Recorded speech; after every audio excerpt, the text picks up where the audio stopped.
ஆரம்பிக்கலாமா? ஓகே. ஆரம்பிக்கலாங்க. வெற்றிவேல் முருகனுக்கு ஹரோஹராம். வக்ரதுண்ட மகாகாய சூரியகோடி சமப்பிரபா நிர்விக்னம் குருமே தேவ சர்வகாரியேஷு சர்வதா.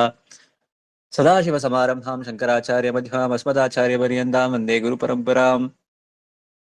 व्यासं वशिष्ठनप्तारं शक्तेः पौत्रमकल्मषं पराशरात्मजं वन्दे शुभदातं तपोनिधिं व्यासाय विष्णुरूपाय व्यासरूपाय विष्णवे नमो वै ब्रह्मनिधये वासिष्ठाय नमो நமः. பூழியர்கோன் வெப்பொழித்த புகழியர்கோன் கடல் போற்றி ஆழிமிசை கல்மிதப்பில் அணிந்த பிரானடி போற்றி வாழி திருநாவலூர்வன் தொண்டர்பதம் போற்றி ஊழிமொழி திருவாதவூரர் திருத்தாள் போற்றி அருணகிரி இஹ ஈடிஸ்கந்த சத்கீர்த்தி சூக்தி பிரகடித பக்தி நிஷ்பிருஷ சுத்த சத்வஹ அனுதினமகஜாதா சூதாமாட்டன உத்தியத்ரதிஹ அகில சுபூஜ்ய சாஞ்சலி பூதிபூஷः நம கேகினே சக்தே சாபிதுभ्यं நமஸ்சாகதுभ्यं நம குக்குட்டாய நம சிந்தவே சிந்துதேஷாய துभ्यं புனஸ்கந்தமூர்த்தே நமஸ்தே நமோஸ்து.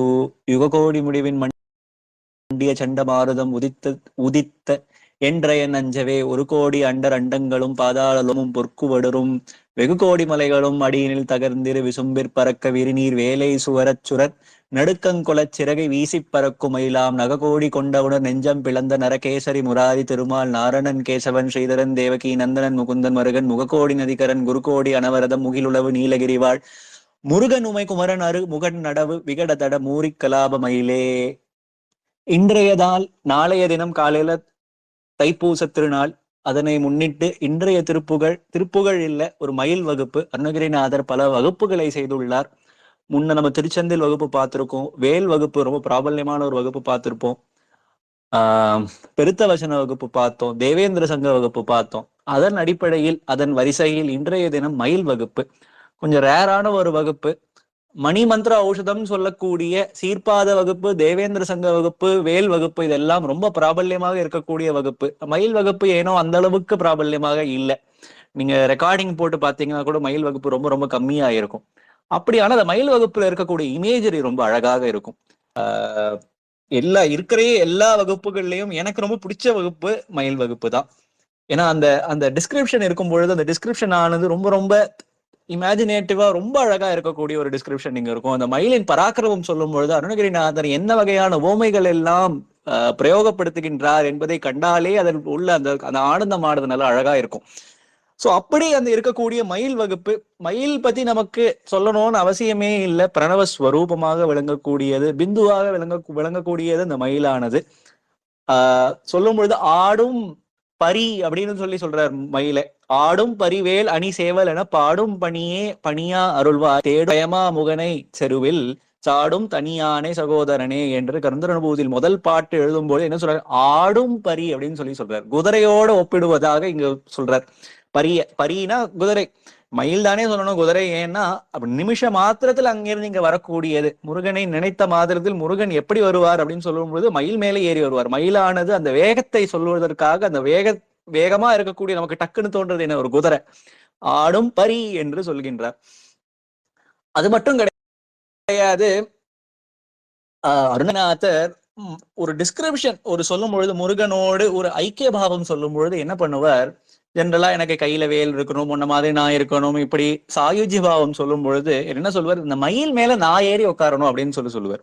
அந்த அளவுக்கு மயிலும் முருகனும் ஒண்ணுக்குள்ள ஒண்ணு என்பது அருணகிரிநாதருடைய திருப்புகளிலிருந்து நமக்கு நம்மள அப்பட்டமாக தெரியக்கூடிய ஒரு விஷயம்.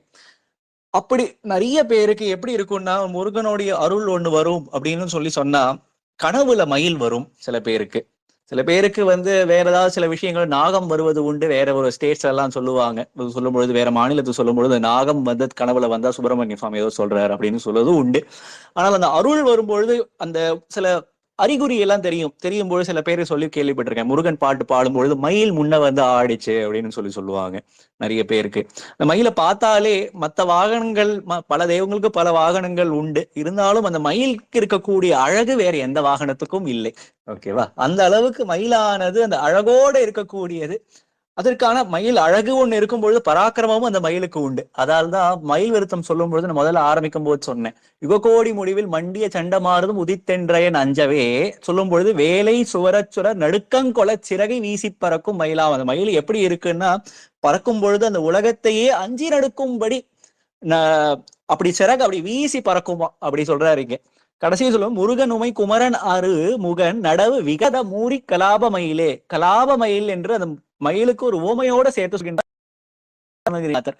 அப்படி அந்த மயிலானது கனவு சுரூபமாக இருக்கக்கூடிய மயிலானது இப்ப மயில் வகுப்புல சொல்லும் பொழுது என்ன சொல்றார், முதல் லைன்லயே எனக்கு தெரிஞ்சு திருப்புகழில் இந்த ஒரு இடத்துல மட்டும்தான் அந்த ராகு கேதுவுடைய அந்த டிஸ்கிரிப்ஷன் வரக்கூடியது. இந்த ஒரு இடம் மட்டும்தான் எனக்கு தெரிஞ்ச நவகிரகத்தை பத்தி எங்கேயும் அருணகிரிநாதர் சொன்னதா நேரா சொன்னதா எனக்கு தெரியல.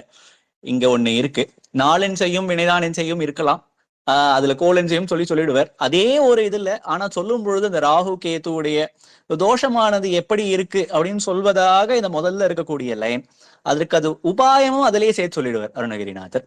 அப்படி சொல்ல முதல் லைன் சொல்றார், ஆதவனும் அம்புலியும் ஆசு உற விழுங்கி உமிழ் ஆலம் மருவும் பனி இரண்டும் அழுதே. பனி, பனினா சர்ப்பம், சம்ஸ்கிருதத்துல பனி, பனினா சர்ப்பம். சர்ப்பம் இரண்டும், சர்ப்பமானது என்ன, ராகுவும் கேதுவும், ஆதவனும் அம்புலி, ஆதவன்னா சூரியன், அம்புலினா சந்திரன். சந்திரன் இவங்க ரெண்டு பேரும் குற்றமாக இருக்கும்படியாக, அப்படின்னா என்னன்னா அந்த ரெண்டு ராகு கேது கிரகண காலத்துல என்ன ஆகுது, ஆதவனும் அம்புலியும் குறைகின்றார்கள். அது கருப்பா போறாங்க, நமக்கு பார்த்தா தெரியும். ஆசுனா குற்றம், குமுறை, அதாவது அந்த பனியானது இந்த ரெண்டு சர்ப்பமானது சூரியனையோ சந்திரனையோ விழுங்கும் பொழுது அந்த சூரியனுக்கும் சந்திரனுக்கும் குற்றம் ஏற்படுகின்றது.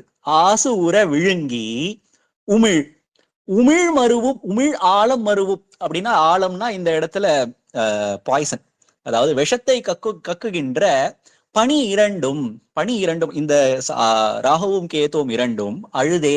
அவர்கள் ராகு கேது எதுக்கு அழறார்கள், இது பத்தி பார்த்தா எப்படி இருக்குன்னா பின்னாடி இந்த மாதிரி ராகு கேதுடைய கிரக காலத்தில் சூரிய சந்திரனும் முருகனின் நாமங்களை உச்சரிக்கின்றார்கள். அருணகிரிநாதர் இந்த இடத்துல மறைமுகமா சொல்றார். அப்படி உச்சரிக்கின்றதுனால என்ன ஆகுது, மயிலானது அந்த சூரியனையும் சந்திரனையும் காப்பாத்த அந்த இடத்துக்கு வருதான். அந்த ஏன்னா சர்ப்பம் இருக்கும்பொழுது சர்ப்பத்துக்கு எதிரி மயில், அந்த மயிலானது அந்த இடத்துக்கு வருதான். அந்த மயிலை பார்த்த உடனே ராகுவும் கேதுவும் அழ ஆரம்பிக்குதான். அழ ஆரம்பித்து அடுத்த லைன்ல, ஆறு முகன் ஐந்து முகன் ஆணை முகன் எம் கடவுளாம் என் மொழிந்து அகல வென்று விடுமே. அதாவது ராகுவும் கேதுவும் பயந்து அந்த டயத்துல என்னன்னு சொல்லுதான், இவங்களுக்கு மட்டும் முருகன் பெருமான் இல்ல, ஆறுமுகனோ ஐந்து முக கடவுளோ ஆணை முகனோ அதாவது சிவனோ விநாயக பெருமானோ முருகனோ இவர்கள் எல்லாம் எனக்கும் கடவுள் என்று அந்த இரண்டு பணிகளும் சொல்கின்றதாம். எம் கடவுளாம் என மொழிந்து அகல வென்று விடுமே. அதனால் அந்த மயிலானது என்ன ஆகுதா, அந்த ராகு கேதுவை விட்டுட்டு போயிடுதான். ராகு கேதுவும் அந்த பணியானது கிரகணத்தை முடித்து கொண்டார்கள்.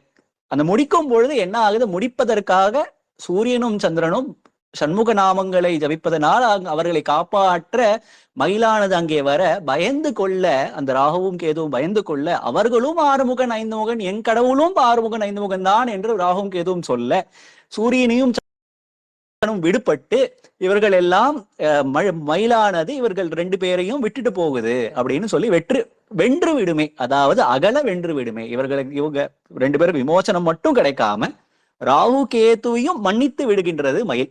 ஆர்கை கடைந்து அமுது வானவர் அருந்த அருள் ஆதி பகவன் துயில் அனந்தன் மணி சேர் ஆயிரம் இரும் தலைகளாய் விரி பணங்குருதி ஆக முழுதும் குய வந்து அறை. அடுத்த லைன், இந்த இமேஜரி எப்படி இருக்கும்னா, ஒரு மயிலோட பராக்கிரமம் சொல்லணும்னா மயிலுக்கான எதிரிகளாக இருக்கக்கூடிய விலங்கினத்திலிருந்து தான் சொல்லி ஆகணும்.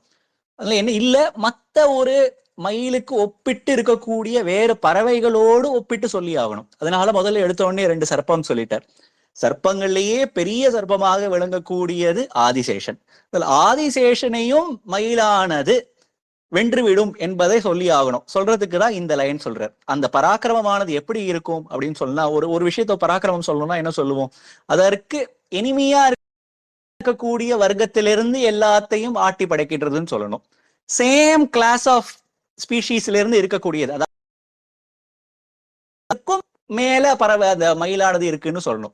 அதுல சொல்லும் பொழுது முதல்ல அந்த ரெண்டு இதை பத்தி சொல்லிட்டார், ரெண்டு பாம்பை பத்தி சொல்லிட்டார். அடுத்தது சொல்றார், ஆற்களி கடைந்து அமுது வானவர் அருந்த அருள் ஆதி பகவன். ஆதி பகவன் இந்த வார்த்தை சொல்லும் பொழுதே தெரியும் இந்த இடத்துல விஷ்ணுவை பத்தி சொல்றார். ஏன்னா கஜேந்திர மோட்சத்தை ஞாபகப்படுத்துவதாக இருப்பதனால் மட்டும்தான் ஆதி பகவன் வருது. ஏன்னா கஜேந்திரன் கூப்பிடும் போது ஆதி பகவன் தான் கூப்பிடுற. அப்படிப்பட்ட விஷ்ணு என்ன செய்கின்றார், ஆற்களி கடைந்து அமுது வானவர் அருந்த, வானவர்கள் எல்லாம் அந்த அமுதானது அமிர்தம் உண்ணுவதற்காக கடலை கடைந்தார். அதாவது கூர்மாவதாரத்தை பத்தி சொல்றார்.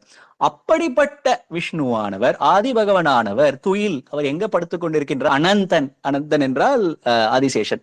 ஆதிசேஷன் மணி சேர் 1000 இரும் தலைகளாய். அவர் ஆதிசேஷனுக்கு 1000 தலை இருக்கு, மணி பொருந்திய 1000 தலைகள்.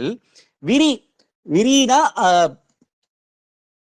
விரிச்சு ஆடுகின்றது ஆதிசேஷம். பணம், குருதி, அப்படிப்பட்ட பாம்பு குருதியாக அந்த ஆதிசேஷனுக்கும் ரத்தம் சிந்துவதாக இங்க இருக்கு. முழுதும் குலைய, எல்லா தலையில இருந்தும் ரத்தம் சிந்துதான். எதனால அப்படின்னா அந்த இடத்துல மயிலானது ஆதிசேஷனுடைய தலையையே கொய்வதாக இந்த இடத்துல அருணகிரிநாதர் கூறுகின்றார். அப்படி பராக்கிரமம் வாய்ந்ததான் மயில். அடுத்தது சொல்லும் பொழுது என்ன சொல்லணும்? இப்போ ஒரு பாம்பு பத்தி சொல்லியாச்சு. அதே ஸ்பீஷீஸ்ல இருக்கக்கூடிய இன்னும் பறவை இனத்துல ஒரு வாகனத்தோட ஒப்பிட்டு பார்க்கணும் மயில. அதான் அடுத்தல என்ன சொல்றார்? வேதம் முழுதும் புகழ் இராமன். ராமனானவன் எப்படிப்பட்டவன் என்றால் வேதத்திலேயே புகழ் பெற்றவன் ராமபிரான். அந்த ராமபிரானுக்கு ஒரு தம்பியாக இருந்தவர் லக்ஷ்மணன்.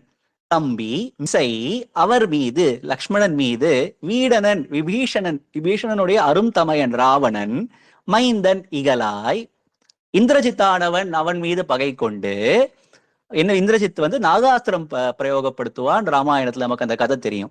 அது எப்படி சொல்றாருன்னா, நேரா இந்திரஜித் நாகாஸ்திரம் பிரயோகப்படுத்தினான்னு சொல்லாம அருணகிரிநாதர் வேதம் முழுதும் புகழ் இராமன், ராமனை புகழ்ந்தாகணும் இந்த இடத்துல. அதனால முதல்ல வேதம் முழுதும் புகழ் இராமன் சொல்லிட்டார். ஒரு தம்பி, அவருக்கு தம்பாக கூடியவர் லக்ஷ்மணன். இப்ப போனா முதல் லைன்ல வரும்போது ஆதிசேஷனுடைய அவதாரமே இங்க லக்ஷ்மணன் தான். திரும்பி அதே ஆதிசேஷனே வேற மாதிரி சொல்றாரு. இப்ப இங்க ராமன் ஒரு தம்பி மிசை. அந்த ஆதிசேஷனுக்கே ஒரு கஷ்டம் வருது. வரும்பொழுது லக்ஷ்மணனுக்கு ஒரு கஷ்டம் வருது. எப்படி? விபீஷணனுடைய அண்ணாவுடைய பையன், வீடனன் அரும் தமையன் மைந்தன். அது விபீஷணனுடைய அருமை தமையனாக ராவணனாக விளங்குகின்றார். அந்த ராவணனுடைய மைந்தன் இகலாய் அவனுடைய பகையினால் வீசும் அரவம் சிதறி அவன் நாகாஸ்திரம் பிரயோகப்படுத்தினான். அரவம்னா பாம்பு. சிதறியோட வருவெம் கழுழன். கழுழன்னா கருடன். இந்த இடத்துல அந்த நாகாஸ்திர பிரயோகத்திலிருந்து லக்ஷ்மணனை மீட்டது கருடன்.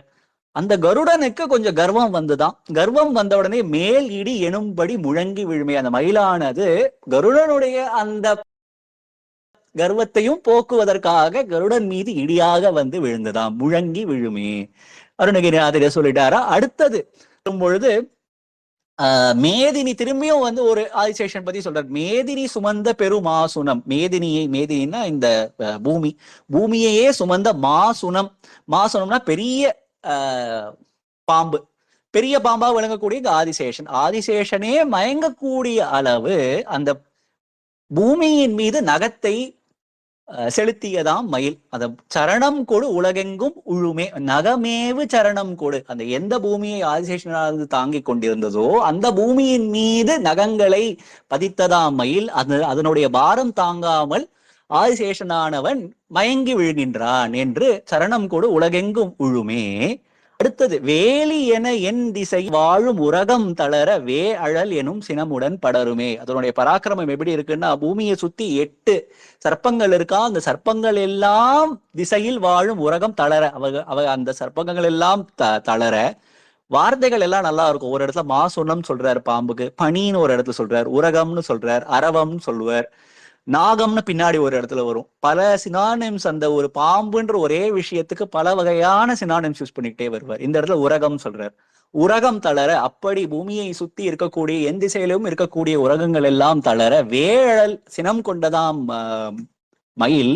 சினம் எப்படி இருக்குன்னா, மூங்கில் காட்டுல ஒரு தீயானது பத்தி எரிஞ்சா எந்த அளவுக்கு அது வேகமா இருக்குமோ அந்த அளவு சினமுடன் இருக்கின்றதாம் மயிலுடைய பராக்கிரமம்.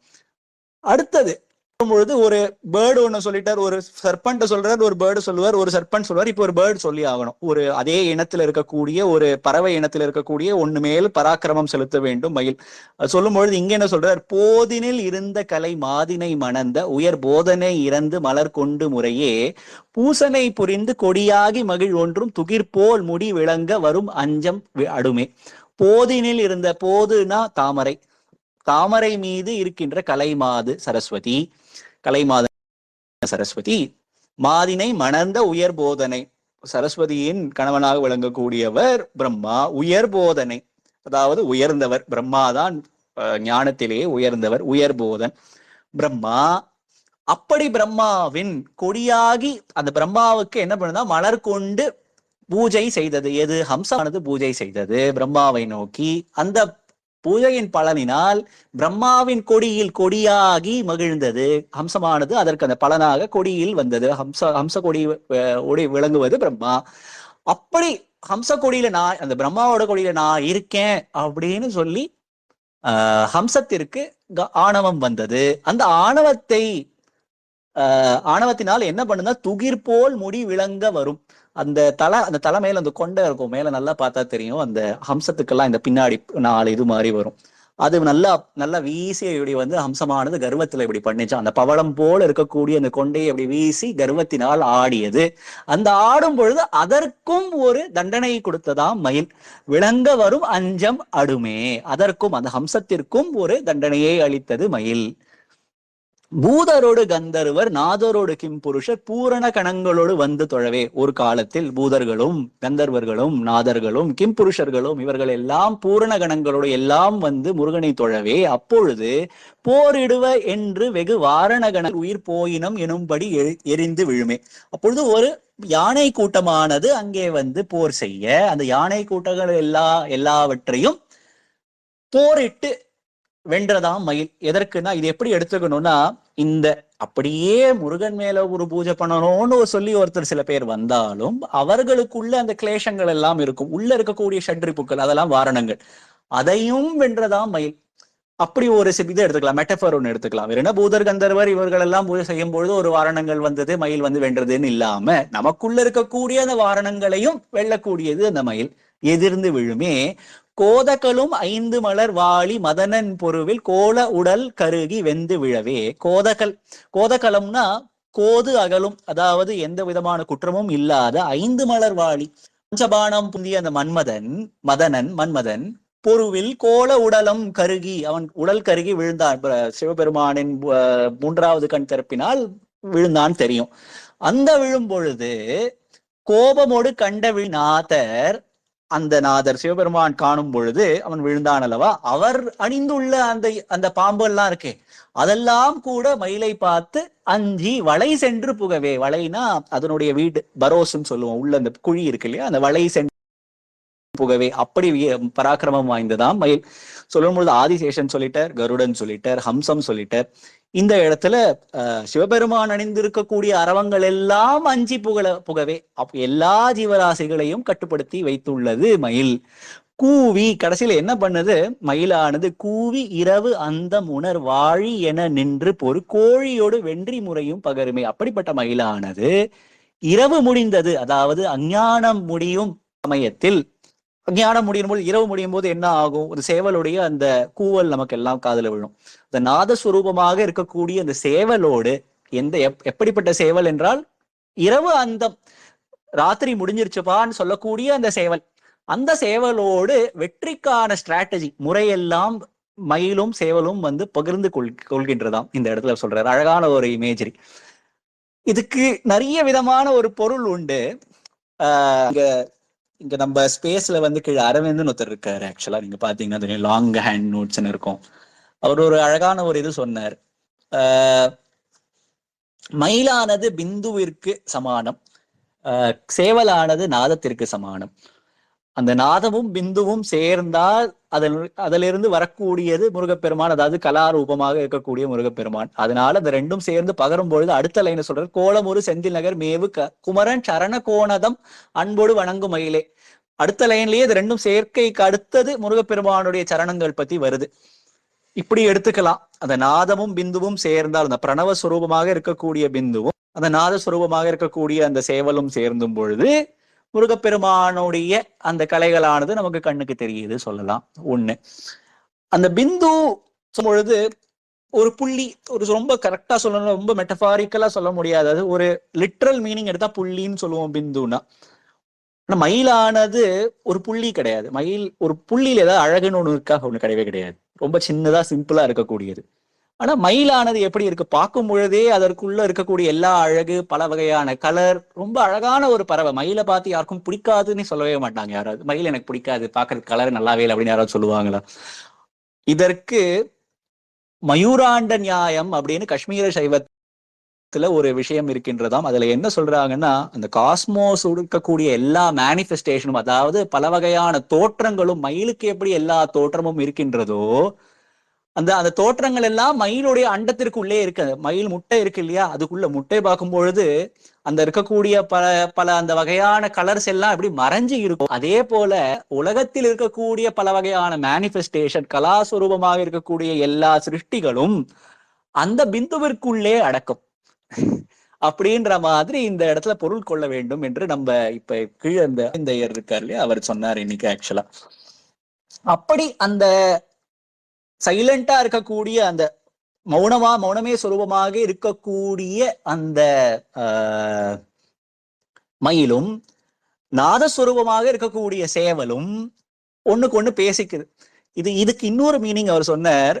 பரா பஷ்யந்தி மத்தியமா வைக்கரி, பரால இருந்து பஷ்யந்திக்கு போறக்கூடிய ஒரு சொரூபம். அது பரானா அங்க ஒண்ணும் இல்லை. முதல்ல அந்த வார்த்தையான தொடங்கும் பொழுது அந்த ஒரு அந்த காக்னிசன்ஸ் சொல்லுவோம் இல்லையா, அந்த காக்னிசன்ஸ்க்கு முன்னாடி இருக்கக்கூடிய சமயம் அது.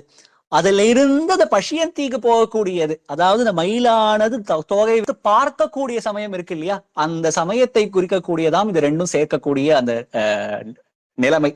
அதாவது அந்த சேவலும் இந்த மயிலும் சேரக்கூடிய அந்த நிலைமை, நாதமும் பிந்துவும் சேரக்கூடிய நிலைமை. இது எப்படி வேணா எடுத்துக்கலாம் அது. அப்படி அது ரெண்டும் சேர்ந்து சொல்லும் பொழுது என்ன ஆகுது, கோலமுறு செந்தில் நகர், செந்தில் நகரில் மேவு குமரன் சரணம் கோகனதம், கோகனதம்னா தாமரை, சரண கமலங்கள் அன்போடு வணங்கும் மயிலே, அப்படி அவனுடைய சரணங்களை அன்போடு வணங்குகிற மயிலே என்று அருணகிரிநாதர் இந்த மயில் வகுப்பு முடிக்கின்றார். ரொம்ப அழகான ஒரு வகுப்பு. நிறைய பேருக்கு ஆனா தெரியாது மயில் வகுப்பு அவ்வளவு பிராபல்யம் கிடையாது. ஆனா அந்த இமேஜரி ரொம்ப அழகா இருக்கும்.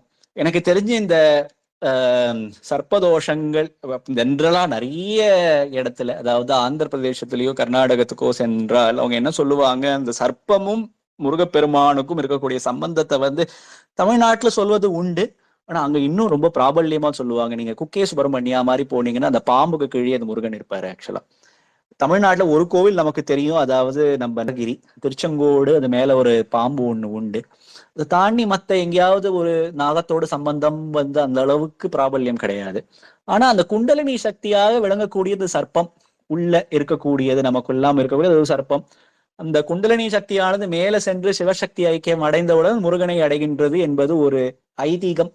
அப்படி அந்த குண்டலினி சக்தியை எழுப்பக்கூடியது இந்த பிரணவ சுரூபமாக இருக்கக்கூடியது அந்த மயில். இப்படியும் அதற்கு பொருள் கொள்ளலாம். அந்த எதற்காக இந்த சர்ப்பத்தோட விஷயத்தை அடிக்கடி அருணகிரிநாதர் சொல்றாருன்னா, அந்த உள்ள இருக்கக்கூடிய அந்த குண்டலினி அதனை கட்டுப்படுத்தி அது மேல கொண்டு வரணும். அதாவது அதற்கு உபயோகமா இருக்கக்கூடியது இந்த மயில். அதனாலதான் இந்த மயில் சர்ப்பமும் அந்த குண்டலினி பிரணவமும் அந்த ரெண்டு காம்பினேஷன் கரெக்டா இல்ல வரா மாதிரி இருக்கு இந்த மயில் வகுப்பு முழுக்க.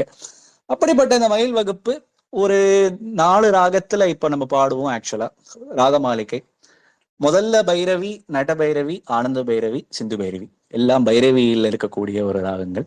பைரவியில் ஆரம்பிச்சு சிந்து பைரவியில முடியும். பைரவி, நட பைரவி, ஆனந்த பைரவி, சிந்து பைரவி. இப்ப நான் பாடி காமிக்கிறேன்.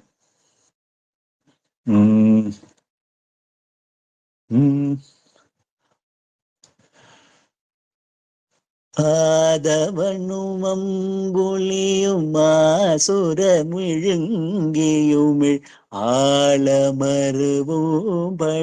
இரண்டும் அழுதே, 6 முகன் 5 முகன் நானை முகன் எங்கடவுளாமென மொழிந்தகள வென்று விடுமே, ஆர்களி கடைந்த முது வானவரருந்தருள் ஆதி பகவல் துயில் அனந்தம் மணி சேர், 1000 இருந்தலைகளாய் விரிபணங்குருதி ஆக முழுதும் குலைய வந்தரையுமே.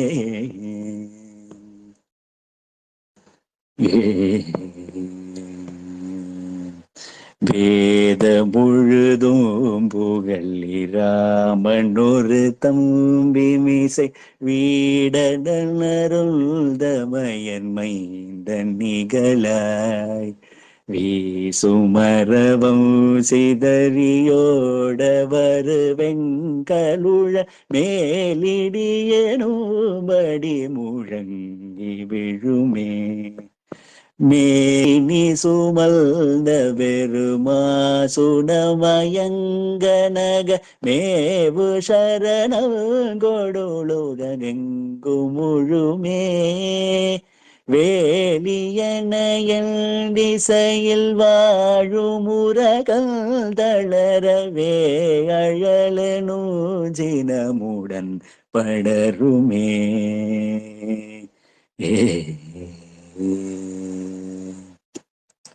போதினில் இருந்த கலை மாதினை மணல் உயர் போதனை இரண்டு மல கொண்டு முறையே. பூசனை புரிந்து கொடி ஆகி மகிழ் ஒன்று தூகிர் போல் முடி விளங்க வரும் அஞ்சமடுமே. பூதரோடு கந்தர் புருஷர் பூரண கணங்களோடு வந்து தொழவே. போரிடுவ வென்ற வெகு வாரண கணங்களுயர் போயினம் எனும்படி எதிர்ந்து விழுமே. கோத கணுமைந்து மலர் வாழி மதனன் பொருவில் கோலவுடலங்கருகி வெந்து விழவே. கோபமோடு கண்ட விழிநாதரணியும் பணிகள் கூடி மணம் மல்ஜிவளை சென்று புகவே. கூவியிரவல்த முனர் வாழியன நின்று பொறு கோழியோடு வெல்றி முறையும் பகருமே. கோலமுரு செந்தில் நகர் மேவு குமரல் சரண கோகண தமல்மோடு வணங்குமயிலே. குமரன் சரண கும்போடு வணங்குமயிலே. முருகன் சரணம் அன்போடு வணங்குமயிலே. குமரன் சரணம் அன்போடு வணங்குமயிலே.